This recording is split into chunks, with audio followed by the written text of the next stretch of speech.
بسم اللہ الرحمن الرحیم والوکیل بالبیع، اور بیع کا وکیل یجوز بیعہ جائز ہے اس کی بیع، بالقلیل والکثیر تھوڑے اور زیادہ پیسوں کے ساتھ، عند ابی حنیفہ رحمہ اللہ تعالی امام صاحب کے نزدیک، وقالا اور صاحبین فرماتے ہیں لا یجوز بیعہ نہیں ہے جائز اس کی بیع کرنا،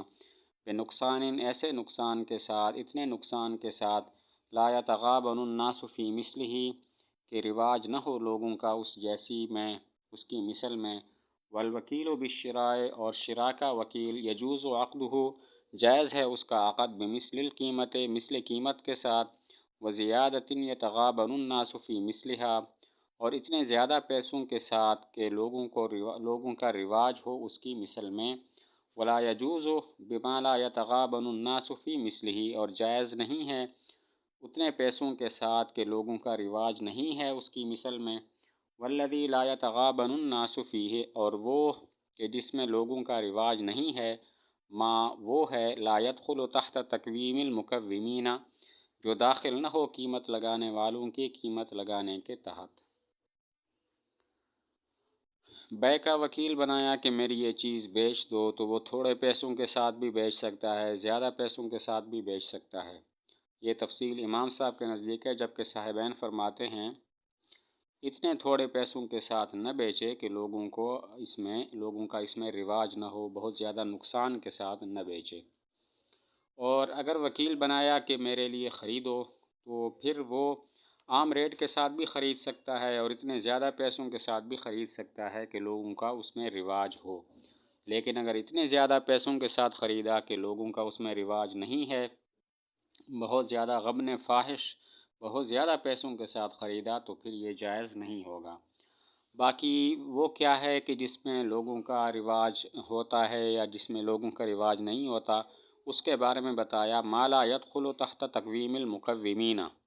جو قیمت لگانے والوں کی قیمت کے تحت داخل ہو، یعنی عام ریٹ اس کا ہو،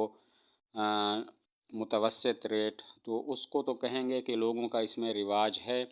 اور اگر اتنی قیمت ہو کہ وہ قیمت لگانے والوں کی قیمت کے تحت داخل نہ ہو، اس پر کوئی بھی ریٹ نہ لگاتا ہو، تو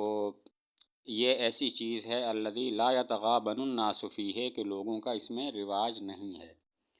تو مسئلہ یہ ہے کہ اگر وکیل بنایا کہ میری یہ چیز بیچو، تو پھر وہ تھوڑے پیسوں کے ساتھ بھی بیچ سکتا ہے، زیادہ پیسوں کے ساتھ بھی بیچ سکتا ہے۔ یہ تفصیل امام صاحب کے نزدیک ہے، جبکہ صاحبین فرماتے ہیں اتنے تھوڑے پیسوں کے ساتھ نہیں بیچ سکتا کہ لوگوں کا اس میں رواج نہیں ہے، یعنی بہت زیادہ تھوڑے پیسوں کے ساتھ نہیں بیچ سکتا۔ اور اگر وکیل بنایا کہ میرے لیے شے خریدو، تو وہ عام ریٹ کے ساتھ بھی خرید سکتا ہے اور اتنے زیادہ پیسوں کے ساتھ بھی خرید سکتا ہے کہ لوگوں کا اس میں رواج ہو۔ اور اگر بہت زیادہ پیسوں کے ساتھ خریدا کہ لوگوں کا اس میں رواج نہیں ہے، لوگ عام طور پر اتنے زیادہ پیسوں کے ساتھ نہیں خریدتے، تو پھر یہ جائز نہیں ہوگا۔ باقی وہ کہ جس میں لوگوں کا رواج نہ ہو، وہ کون سی قیمت ہوتی ہے اس کے بارے میں بتایا، وہ ایسی قیمت ہوتی ہے کہ جو قیمت لگانے والوں کی قیمت لگانے یعنی ریٹ کے تحت داخل نہ ہو، اور جو عام ریٹ کے تحت داخل ہو جائے تو اس کے بارے میں کہیں گے یہ ایسی قیمت ہے کہ لوگوں کا اس میں رواج ہے۔ وَإِذَا ضَمِنَ الْوَكِيلُ بِالْبَيْعِ اور جب ضامن ہو جائے وکیل بالبیع بیع کا وکیل الثمن عن المبتاع مشتری کی طرف سے ثمن کا، فضمانہ باطل تو اس کی ضمان باطل ہے۔ وکیل بنایا کہ میری یہ چیز بیچو، اس نے بیچی، اور مشتری کی طرف سے ثمن کا ضامن ہو گیا اور کہا کہ مشتری کی طرف سے ثمن کا میں ذمہ دار ہوں، کفیل ہوں، تو اس کی یہ ضمان باطل ہے۔ وکیل بنایا کہ میری یہ چیز بیچو، اس نے بیچی اور مشتری نے ثمن ادا نہیں کیا، اور یہ مشتری کی طرف سے ثمن کا ضامن اور ذمہ دار بن گیا، تو اس کی یہ ضمان باطل ہے۔ فَإِذَا وَكَّلَهُ پس جب اس نے اس کو وکیل بنایا بِبَيْعِ عَبْدِهِ اپنے غلام کے بیچنے کا، فَبَاعَ نِصْفَهُ پس اس نے بیچ دیا اس کا نصف، جاز تو جائز ہے عند ابی حنیفہ رحمہ اللہ تعالی امام صاحب کے نزدیک، وَإِنْ وَكَّلَهُ بِالشِّرَاءِ اور اگر اس کو وکیل بنایا غلام کے خریدنے کا، وَاشْتَرَىٰ نِصْفَهُ اور اس نے اس کا نصف خرید لیا، فَالشِّرَاءُ مَوْقُوفٌ تو شراء موقوف ہوگی، فَإِنْ اشْتَرَىٰ بَاقِيَهُ بس اگر اس نے وہ خرید لیا اس کے بقیہ کو، لزم الموکلہ تو لازم ہو جائے گا موکل کو۔ وکیل بنایا کہ میرا یہ غلام بیچو، اس نے آدھا غلام بیچا، تو امام صاحب فرماتے ہیں کہ یہ جائز ہے۔ اگر وکیل بنایا کہ میرا یہ غلام بیچو، اس نے آدھا غلام بیچ دیا، تو امام صاحب فرماتے ہیں یہ جائز ہے۔ اور اگر وکیل بنایا کہ غلام خریدو، اس نے آدھا غلام خریدا، تو یہ شرح موقوف ہوگی۔ اگر بقیہ آدھا خرید لیا تو موکل کو یہ غلام لازم ہوگا، ورنہ لازم نہیں ہوگا، یہ وکیل کا اپنا ہی ہوگا، وکیل ذمہ دار ہوگا۔ اگر وکیل بنایا کہ وکیل بنایا کہ میرے لیے ایک غلام خریدو، اس وکیل نے آدھا غلام خرید لیا تو یہ شرح موقوف ہوگی۔ اگر بقیہ آدھا غلام بھی خرید لیا تو موکل پر لازم ہو جائے گا، یعنی ثمن اس پر لازم ہو جائیں گے۔ اور اگر اس نے بقیہ آدھا غلام نہیں خریدا تو موکل کو یہ آدھا غلام لازم نہیں ہوگا، یہ وکیل کا ہی ہوگا۔ وَإِذَا وَكَّلَهُ، اور جب اس نے اس کو وکیل بنایا، بِشِرَاءِ 10 ارطال لحم، 10 رطل گوشت خریدنے کا، بدرہم، 1 درہم کے بدلہ میں، فاشترى 20 رطلا، پس اس نے خرید لیے 20 رطل، بدرہم، 1 درہم کے بدلہ میں، من لحم، ایسے گوشت سے، یباع مثلہ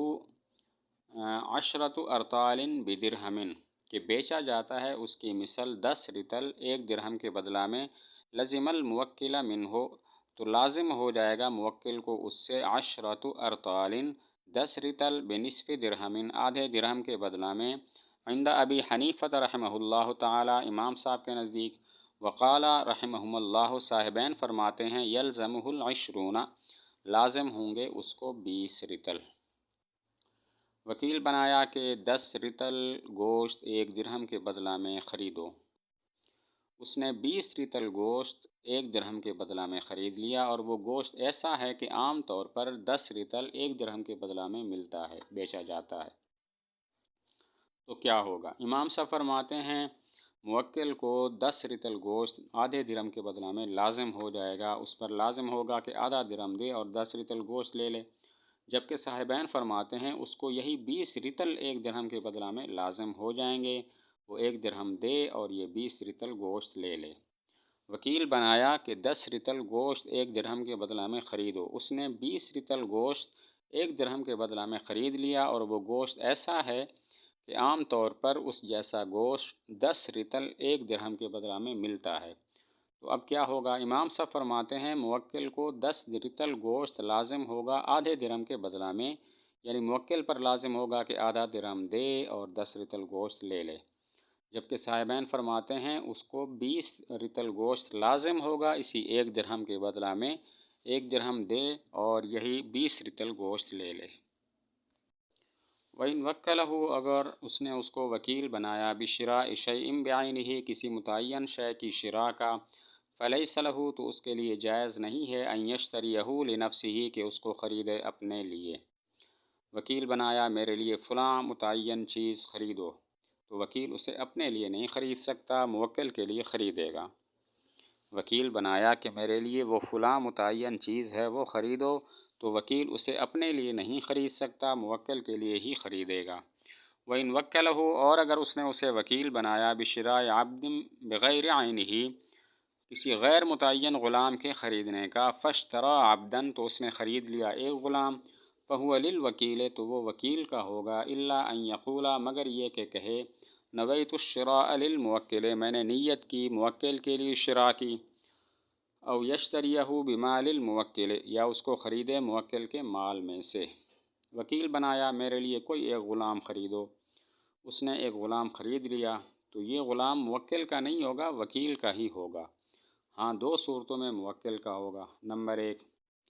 وکیل یوں کہے، نویت الشراء للموکل، میں موکل کے لیے شراء کی نیت کرتا ہوں، اس کے لیے خریدتا ہوں۔ نمبر 2، اس غلام کو موکل کے مال سے خریدے، موکل نے پیسے دے دیے ہوں اور انہی پیسوں سے وہ غلام خریدے، تو اب یہ غلام موکل کا ہوگا۔ وکیل بنایا کہ میرے لیے کوئی ایک غلام خریدو، متعین نہیں کیا، اور وکیل نے پھر ایک غلام خرید لیا،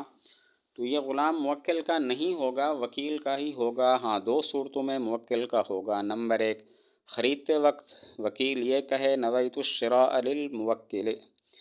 میں موکل کے لیے شراء کی نیت کرتا ہوں، میں اس کے لیے خریدتا ہوں۔ نمبر 2، اس غلام کو موکل کے پیسوں سے خریدے، موکل نے پیسے دیے ہوں اور انہی پیسوں سے وہ غلام خریدے، تو ان دو صورتوں میں وہ غلام موکل کا ہوگا۔